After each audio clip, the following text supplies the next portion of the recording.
లోకంలో అందరి దగ్గర కంటే ఎక్కువ డబ్బు ఎవరి దగ్గర ఉందండి? కుబేరుడు దగ్గర ఉంది. కుబేరుడు దగ్గర లక్ష్మీదేవి కంటే ఎక్కువ. కాబట్టే వెంకటేశ్వర స్వామికి అప్పించిన వాడు ఎవడు? కుబేరుడు, లక్ష్మీదేవి కాదు. అంత డబ్బు ఉంది కుబేరుడు దగ్గర. పైగా ఆ డబ్బుకి వెంకటేశ్వర స్వామి ఎప్పటికీ వడ్డీ కడుతున్నాడు కానీ అసలు కట్టలేకపోయాయి. అబ్బో మన ఈఎంఐ లాగే ఉన్నాయి. మన ఈఎంఐలు ఎంతసేపు వడ్డీ కట్టడానికి సరిపోతే అసలు కట్ట. అలాగే ఉంది వెంకటేశ్వర స్వామి పద్ధతి కూడా. అందుకే కుబేరుడు ప్రతిరోజు వెంకటేశ్వర స్వామి గుడి దగ్గరికి వెడతాడు. మళ్ళీ తర్వాత మన పిఠాపురం కుక్కటేశ్వరుడి దగ్గరికి వస్తాడు. ఇద్దరి దగ్గరికి వస్తాడు. ఈశ్వరుడి దగ్గరికి, వెంకటేశ్వరుడి దగ్గరికి రోజు వచ్చి దండం పెట్టుకుంటాడు. తేడా ఉంది.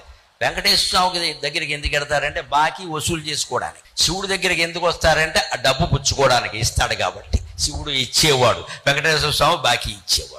అక్కడ బాకీ వసూలు చేసుకుంటాడు, ఇక్కడ అడిగి పుచ్చుకుంటాడు. అలాగే కుబేరుడికి అంత సంపద ఇచ్చింది శివుడు. అది కాశీఖండంలో గుణనిధి కథలో ఉంటుంది. 10,000 ఏళ్ళు తపస్సు చేస్తే కుబేరత్వం ఇచ్చాడు.